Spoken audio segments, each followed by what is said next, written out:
there is really a consensus, if you will, when it comes to the best nutrition for women dealing with menopause. And in essence, it's what we've been speaking on, which is the G-Bombs diet, the Daily Dozen diet from Greger. G-Bombs is from Fuhrman. And NIH gives even more specifics in terms of what your calories should be. You know, there's a calorie reduction and an increase in your protein is important. Fiber intake is important. And my father's going to talk deeper into that. And vitamin D will be important. We're going to talk deep into that. And calcium and vitamin B. All of those things are very important.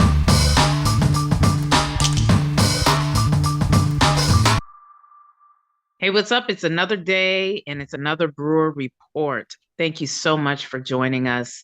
Today, we're talking about a particular topic that is pretty popular right now, which is menopause. But we're not talking about menopause generally. We're going to speak on what we believe to be the best diet for women dealing with menopause or even perimenopause. So that is what we will absolutely cover today. Because menopause, you know, it's something that where women deal with their hormonal changes, they may deal with fatigue, they may deal with hot flashes, belly fat, the visceral fat. They may gain, I think it's like an average of about 10 to 15 pounds.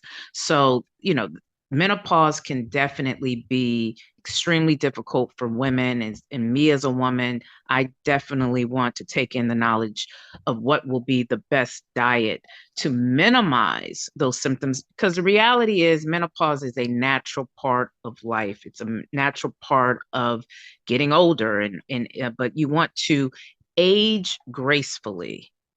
Maybe that's how we can look at this. And you just, again, want to minimize those symptoms. You want to sleep better. You want to not have as much stress. So we're going to talk about the best diets for that. So as always, my father will get heavier into the science. In fact, Daddy, you mentioned there was a study that you found regarding menopause. You want to talk about that? Yeah, it was the Framingham nutrition study. But first of all, let's talk about the actual change. What happens when women go into menopause? Their estrogen levels drop 95%.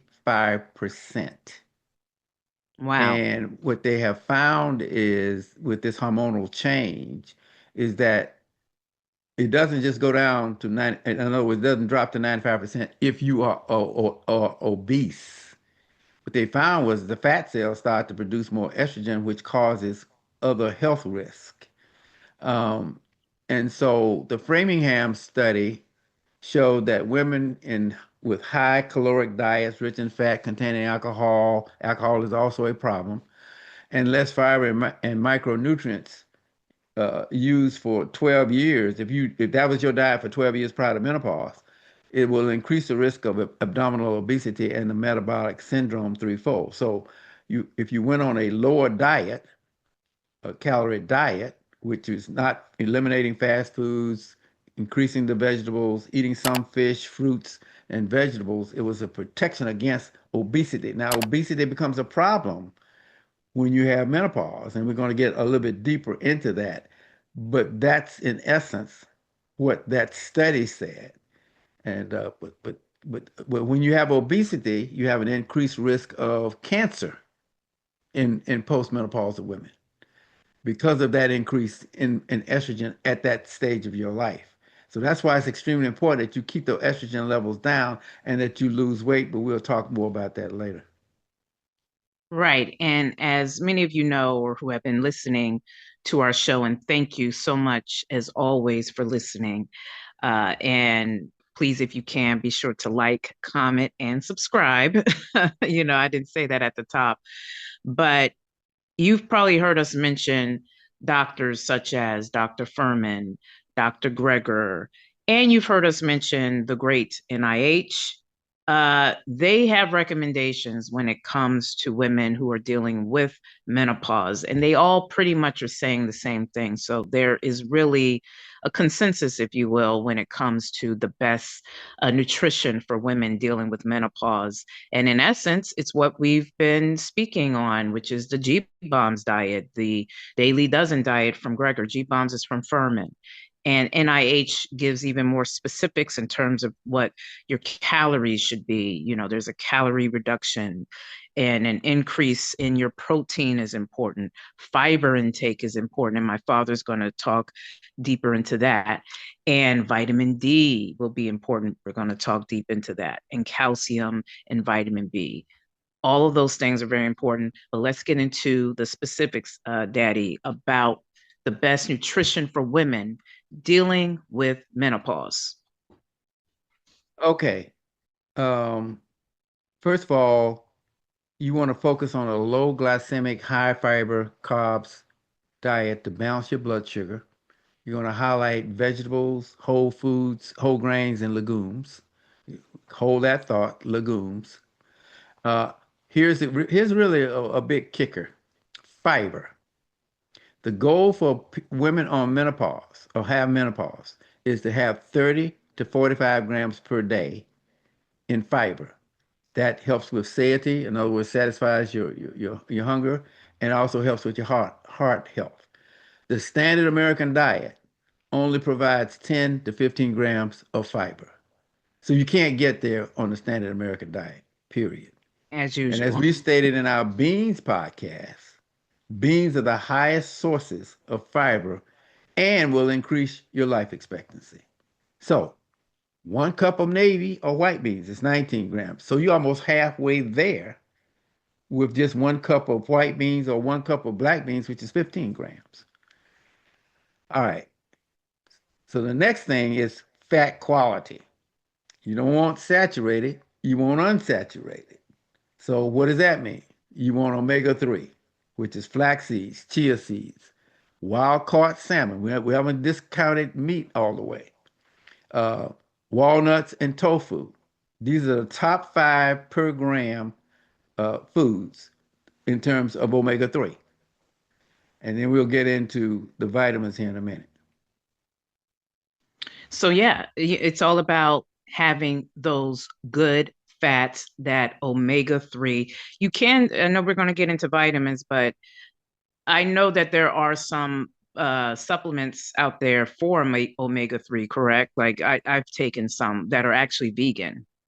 Yes. So that may Hmm. be good too. But the key is also, again, to reduce your calorie intake. I don't know. Do you have that number, Daddy, in terms of the calorie intake reduction? What is You that? I have to think cut it's your calories by 500 to 700 per day, around 1,500 calories per day. That's right, about it. But you don't want right. to get over 2,000, 2,500 calories per day. And So like I there said, you that can't get that is. on the standard American diet. Yes.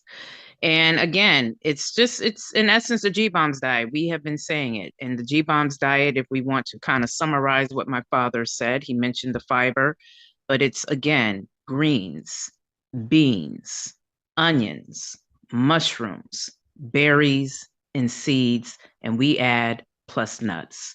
It's that simple.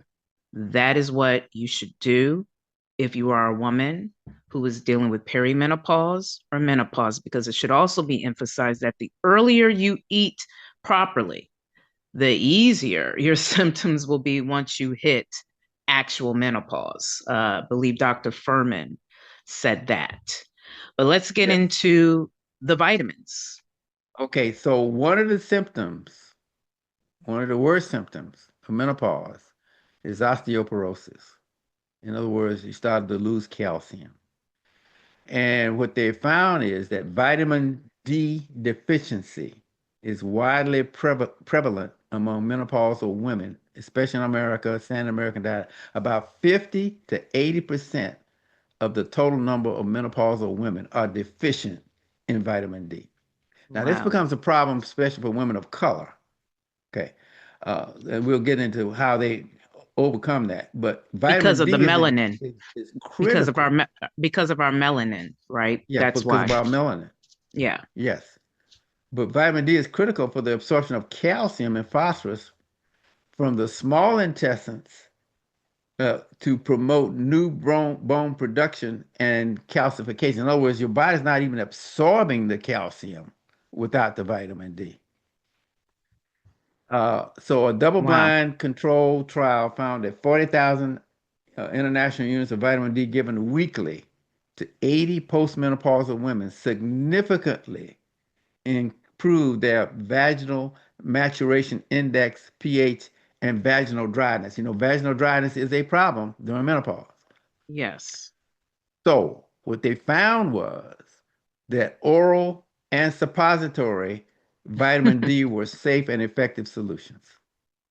Yes. And for those of you who may not know what vitamin D suppository is, it may be something that you go ahead and stick in that area. I'll just say. That couldn't touch that.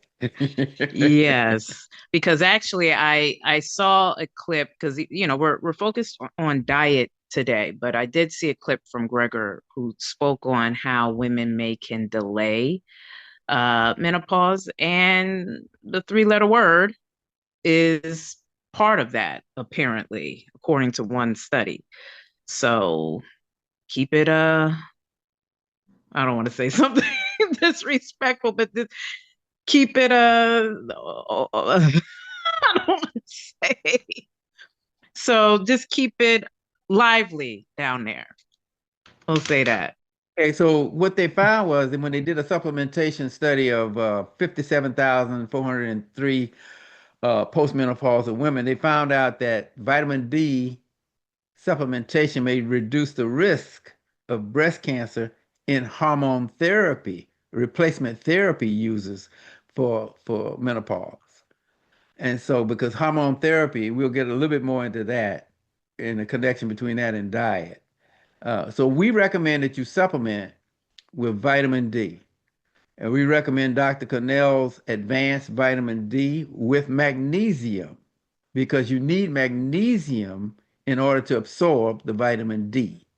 So, as a part of your diet, you should be adding foods that are high in magnesium, like cooked spinach, pumpkin seeds. I eat pumpkin seeds all the time. I always eat it with a little bit of citrus juice, hemp seeds, lima beans, white beans, and black-eyed peas. I'm gonna let you finish up with the black-eyed Yeah, peas, Stacey. black eyed peas without the ham hock or whatever smoked meat you think you're going to put in it. None of that. And also, it's key to know that we will add the link below for Dr. Cannell. That's his name, Dr. Yeah, Dr. Cannell's vitamin Connell, D. Yeah. Cannell. Yes. So we In will fact, add that link. I gave your grandmother Brewer Dr. Connell's advanced vitamin D, yeah, and her vitamin D level never went down below its normal level, even when she turned 100. So I mean, it's a very good Amazing. supplement. I really like it. It's got a lot of good Yes. things in it.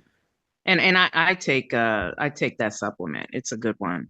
So let's get into the other supplements that you wanted to mention. Vitamin B, correct? Yes, vitamin B, Solgar sublingual, because you need vitamin B when you're on menopause, especially if you're eating a mainly plant-based diet. And we found that vitamin B, Solgar sublingual, is an excellent supplement. You put it under your tongue and let it sit there for 10 seconds. And then it kind of absorbs into your body. And that's extremely important as well if in terms of women with menopause. And again, we will put that supplement as well, the link to that supplement below. And keep in mind that it's a vitamin B complex. It has B12, it has B6, and other essential vitamin B that you would need. Yes. So let's get into another component of this. Or are you done with the vitamins, or is there more you want to Yes, add? we're done with the vitamins. Let's get into one of the most important components, Yes, soy, correct? soy. Right. Yes. What they found was that the soy phytoestrogens in soy ease the symptoms significantly, especially hot flashes and sweats and all of those things. And very interesting, what they found was in Japan, women have far fewer symptoms of menopause.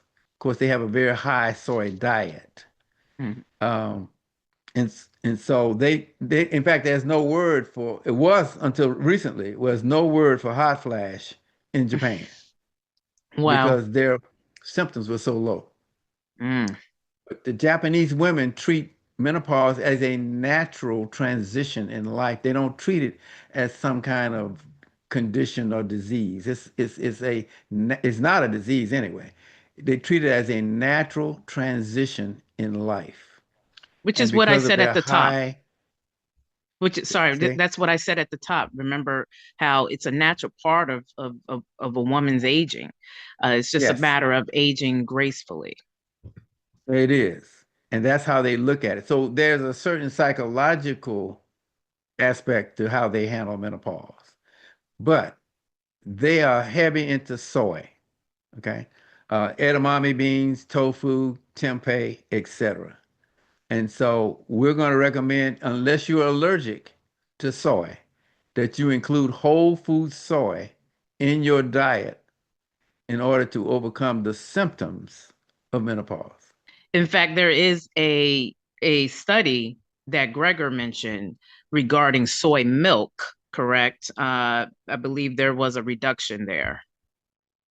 Yes, um, soy milk may reduce symptoms by 20% in 12 weeks, showing real results. Now, here's where it gets a little controversial with some of the people without hormone therapy side effects. But he also, I mean, that's on the soy side, and that's what he recommends. Um, and so we'll get a little bit deeper into hormone therapy in a few minutes, uh, but he also recommends just 2 teaspoons of flax seeds per day were just as effective as hormone replacement therapy without the side effects. So And mind you, flax seeds are not soy. yeah, And so with that, what my dad just mentioned, if you are allergic to soy, then just truly ensure that you include flax seeds in your diet. But again, always talk to your doctors. We have to say that. Always talk to your doctors about your specific dietary needs. right. It goes back to what we said earlier about the seeds, because hemp seeds, flax seeds are very high in omega-3, because that's what you're looking for, as well as salmon. Okay, salmon is also high in omega-3. You need omega-3 in your diet if you're on menopause. That's what that's about. But just to your point, though, about the reason why I mentioned the flax seeds is because you said that it had a similar impact on the versus HRT, right? Just as soy milk Yes, hormone had against replacement it. therapy. Yeah. Yeah. So Hmm. that's why I was saying maybe the flax seeds would work well for women who cannot consume soy. Or is that the wrong Yes, way to look at it? yes, Okay. Yeah. absolutely. Okay. If you can't handle soy, you definitely want to have flax seeds and hemp seeds and all the omega-3s in your diet. Of course, the vitamin D and all of the other plant-based foods. Okay, we'll And get it, now and the if beans. right. And now, if you can eat soy, you still also incorporate the flax seeds because of what my dad is mentioning, which is Yes, because you yes, need the omega-3, et cetera. But we were just speaking on the women who cannot consume soy. You still can consume most of these other recommendations, but for sure right, include your flax seeds. right, right, right. Um, let's talk about what not to do. The American diet. Caffeine, spicy foods, and alcohol, as well as smoking, obviously, should be avoided as much as possible when you're going through perimenopause, menopause, and postmenopause. If you love, I know some people love their coffee. They got to have that coffee every morning, right? So you got to Mm. go decaf. Oh my goodness. You Yeah, you got to knocking go people get, you out got to right go now. decaf. So one thing about The Asian women, of course, they drink green tea. Now, green tea has caffeine, but nowhere near as much as coffee. So I'm not going to tell Mm. you to give up your green tea because we are very strong proponents of green tea But there in are terms of some the overall decaf health. green teas out there that we've found. So we'll Yeah, you continue to can be on go the decaf lookout. green tea. Yeah. You can. hmm Now, let's get into hormone therapy, replacement therapy, just a little bit. Um, Yes. as we said, flax seeds can basically be just as effective according to the leading nutritionists. But if you have had or are at high risk for the following conditions: blood clotting, heart or cardiovascular disease, breast cancer, or strokes, hormone therapy may not be safe. Okay, Right. Those are period. the side effects. Yeah, those are the It has side side effects. effects. It may not be safe. And there are a lot of other things you can do. And I know we'll focus on diet, but I'll let you talk about the stroke, the stress management stuff, yoga, etc. Yes, there are other things you can do that, because it's a lifestyle situation here. You have your diet, that's a part of your lifestyle, but you also need to engage in more physical activity. You need to include strength training because my father, even as a man, can tell you as you get older, your muscle mass, correct, it decreases. All right, you begin to lose muscle mass, so you have to do strength or resistance exercises in order to maintain Yes. your fitness. Right. So strength training is important. Include cardio in there as well, for a good strong heart and get your blood flowing. I mean, your blood flows also with strength training, but I would also encourage meditation. That's something that I'm incorporating more into my life because I often do deal with stress and anxiety, like a lot of us do, just in this everyday life we're living in, our current climate, if you will, that we're living in. So, many of us just have certain stresses, and that apparently can increase with menopause. So let's try to de-stress. And so include, I would say at least 10, you can start with 10 minutes of meditation a day. You can go up to even 20 minutes or longer. There's people who have meditated for hours. I'm not saying you do that, but you can do about 10 to 20 minutes per day. And there are plenty of meditation options for you that you can look online. For those of you who may not be familiar with it, you can do some guided meditations. I'll link a few below. Calm is a good app for that. And again, you can just go to YouTube. There are plenty of free meditation videos that are really good, that can guide you through that process and help de-stress you, because that's also very important. And I'll also add that meal planning has really helped me.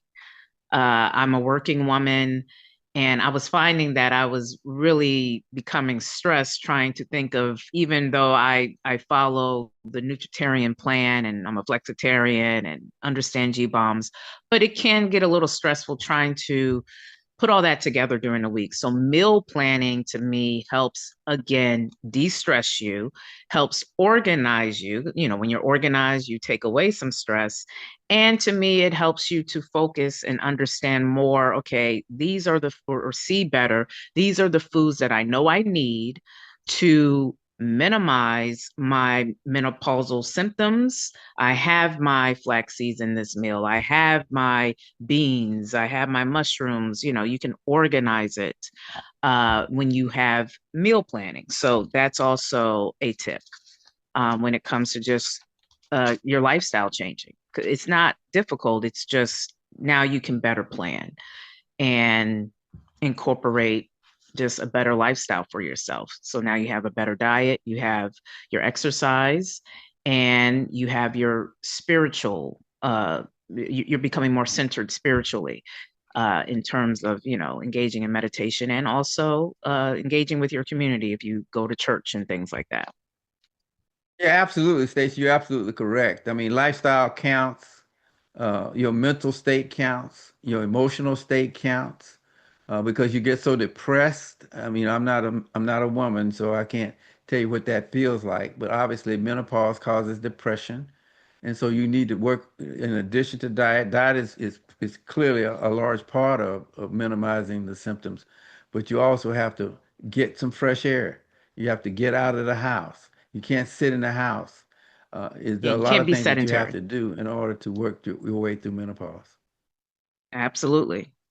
And yeah, and you also had Dr. Fuhrman. If you go to his page, there were women who sent out a lot of different questions to him. You know, they were complaining about their belly fat, their hot flashes. And one woman even said she follows his nutritarian plan, which again is that G-Bombs diet: greens, beans, onions, mushrooms, berries, and seeds, plus nuts.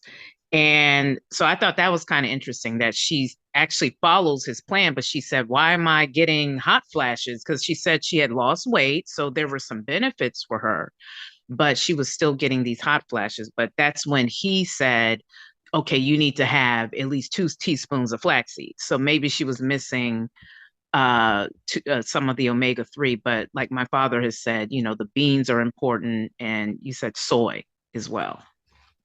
Yeah, flax seeds are critical. I mean, flax seeds are in everything I eat on a daily basis. Smoothies, your mother's kale salad, etc. I mean, flax seeds are everywhere. Right. Now, speaking of my mom's kale salad, so we want to get into some of the specific foods, right, that we Yes. want to recommend for the listening audience. So what are some of those foods? Well, you start with breakfast.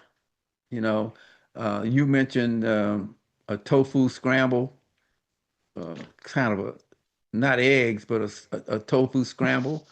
In other words, Yeah. soy has got to be every day. Okay, if you're not allergic to it. Um, And with the obviously, tofu, sorry, real quick, with the tofu scramble, the way you make that, I've made tofu scramble. I actually like it. I didn't think I would, but I do, because I'm not necessarily the biggest fan of eggs, of particularly scrambled eggs.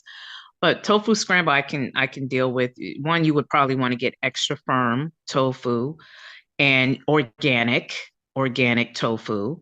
And you actually make it with turmeric, and you put some nutritional yeast inside. And as we mentioned at the top, vitamin B is very crucial. And so you'll get those B vitamins with the nutritional yeast. Go ahead. yes, and then you want to put, let's say you're doing a smoothie, clearly a G-Bombs type smoothie, and make sure you have your flax seeds in there. I use edamame beans for my smoothies, and so it doesn't have to be anything. It could be, in other words, it doesn't have to be anything exotic. I use dried grapes, I mean, excuse me, dried dates as a sweetener with a liquid base of either Ripple pea, unsweetened pea protein milk or soy milk. Again, if you're not allergic to soy, use soy milk as a base for your smoothie. So that's automatically giving you that extra boost of soy. So and the only caution we have is don't put a banana in a berry smoothie because of the polyphenol oxidase, which we've talked about earlier in our berry segment. Use mangoes or some other fruit. But kale, arugula, strawberries, blueberries, dried dates, and and edamame beans. You get your proteins through the edamame beans and soy milk, and blend away. Yes, blend away. And I will say a good alternative, like my dad said, the mangoes, pineapple is also good. But I also actually like, I don't know if it adds a certain consistency, but sweet potato, purple sweet potatoes in a smoothie, to Yeah, me adds something that may be missing when you put in a banana. It can sometimes add a certain texture to your smoothie, but to me, since we're not putting bananas in there, the sweet potato adds a good texture too, absolutely. And then and when you add your avocado. sweet potatoes, as we said during our cinnamon and cloves podcast, sprinkle a little Ceylon cinnamon on them, as well as a pinch of clove powder, and mash it up, and you have yourself a really great meal. So all of this counts. These are All this great counts. recipes. And I know you mentioned you can have a bean burrito, because you want to incorporate the beans as much as you Yes, beans can. every day. Yes, you can have a bean burrito for lunch or even breakfast if you want to breakfast. Actually, you can make a tofu scramble burrito, which is kind of like a breakfast burrito. But for lunch, you can have that bean burrito. Like I said, the kale salad that we will link below because we did a recipe for you for that. That, in essence, is a G Bombs diet. Pretty much incorporates everything you need there. Uh, I've even said avocado toast. I love avocado toast now. If you know how to, we'll be doing more recipe videos for you guys, but we will definitely do one for avocado toast. Avocado is a good fat, um, and you can sprinkle your flax seeds on there. Or you can do hemp seeds on top, and you can sprinkle some nutritional yeast on top of your avocado toast. And if you tomatoes are good. You can do sun-dried tomatoes, which would have a good amount of lycopene. But if not sun-dried, you can do cherry tomatoes or Roma tomatoes. I believe my father has mentioned that before, how those are Yeah, the those are the best, two highest in yeah, the best lycopene on the tomatoes. raw side. And then you can add Yeah. your on top purple onions on top of that avocado toast and use a whole grain bread, such as Ezekiel bread is a brand. I've also used pumpernickel bread. So just you want a high fiber bread because remember what we said, you want that fiber. Yes. And um, as I said, and we've probably beat this horse a lot, and that is beans and mo beans. Okay, edamame beans, tofu, We etc. mentioned chia seeds too. Chia seeds Chia adds a seeds. lot of Yeah, chia fiber. seeds are good for omega-3. Omega-3, but So, it I has mean, some we can't fiber. overemphasize that. Chia seeds has that omega-3, but it has some fiber, doesn't it? It has quite a bit of Yeah, fiber. absolutely. Yeah. Because I, Absolutely. And that's why you got I to get that 30 to 45 grams of fiber per day. And that's what's, I'll be honest with you, Americans are just horrible when it comes to that. And they think, oh, well, I'm eating that beefsteak, but that beefsteak doesn't have any fiber hardly. Okay? mm, Right? That bowl of beans does. But, yes. So hopefully, like I said, we're going to start doing recipes for you, but hopefully this is very clear to you. Let's summarize this for everyone. Again, to minimize or reduce your menopause symptoms, you in essence want to consume the G Bombs diet. We've already shared with you the acronym or the Daily Dozen diet. You can visit Dr. Gregor's page, nutritionfacts.org, to understand that particular diet more. And you want to increase your fiber intake. You want to decrease your calorie intake. And you want to become more active, exercise, engage in cardio, but engage also in resistance training, strength training, you want to meditate to de stress yourself. And you want to eliminate sugary foods. Get rid of that cake. Can't eat the cake. Can't eat the cake, anime. Can't eat it. At least not all the time. You have to get rid of the caffeine. You have to get rid of the alcohol.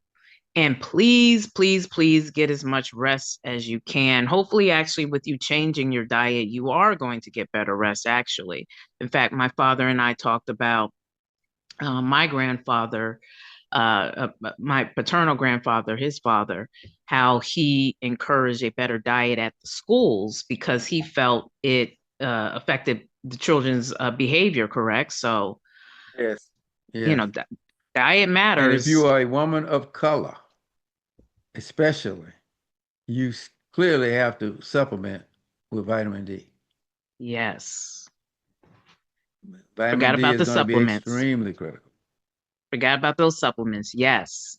And include with your diet that vitamin D supplement and those vitamin B supplements. And that hopefully has summarized it for you. What do you think, Daddy? Did I miss I anything? think it's great. I think that if you follow the G bombs, greens, beans, onions, mushrooms, berries, and seeds plus nuts, and Fuhrman's daily dozen, you're gonna be okay. And again, we emphasize it's extremely important you do that anyway. It's even if you can't do soy, because the other foods will compensate for some of that, like the flax seeds, the other beans, the cruciferous vegetables, and all those things. Those will compensate for that. Like one of my church members mentioned, she said, I'm allergic to soy. So I said, okay, well, fine. Then you have to do the G bombs with the other beans and other foods. And so we know that there are people who are allergic to soy because we see it on the packages, contains soy. But bottom line is, if you if you do this, you can minimize the symptoms of menopause. Yes. And as we also said at the beginning, the earlier you start, the better. That doesn't mean, if you're later in age, it doesn't matter. No, it still matters. Change your diet probably matters even more. But the science has said the earlier you start, it's even better for you, pre-menopause. But as we shared with you some of the studies, symptoms reduce within 12 weeks once they incorporated soy milk in their diets. So if you're a 70-year-old or 60-year-old woman or in your 70s dealing maybe with postmenopause issues, again, engage in this diet. Right, Yeah, Daddy? G bombs. That's the way. All right, y'all. So that's our show for today. Hopefully, it was quite informative for you. Like I said, menopause is a big subject, as well as a lot of the other topics we cover. So, we'll probably revisit this later on. But we just wanted to focus today on the diet, the best diet for menopause, and hopefully, it has helped you. So until next time, we will catch you later. Don't forget to like, comment, and subscribe, and share this video with all of your friends, especially those who really do have questions regarding menopause, menopause itself, and postmenopause. All right. Talk to y'all later. Peace.